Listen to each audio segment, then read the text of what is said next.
ప్రతిపక్ష ప్రభుత్వాలను కూలదోయడం, ప్రత్యామ్నాయ రాజకీయ శక్తులను బలహీనపరచడమే లక్ష్యంగా తెచ్చిన బిల్లు అని అనిపించక మానదు. ఎంత న్యాయ విరుద్ధమైనదో కూడా తేటపడుతుంది.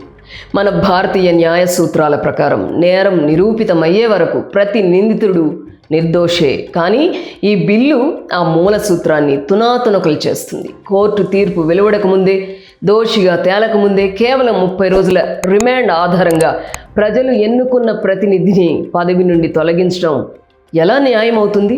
ప్రస్తుత నియామకాల ప్రకారం నేర నిరూపణ జరిగి శిక్ష ఖరారయ్యాకే అనర్హులవుతారు. ఇందుకు భిన్నంగా రూపుదిద్దుకున్న ఈ బిల్లు న్యాయ వ్యవస్థపైన, ప్రజాస్వామ్య విలువలపైన ప్రత్యక్ష దాడి అంటూ ప్రతిపక్షాలు విమర్శించడం సత్య దూరం కాదు.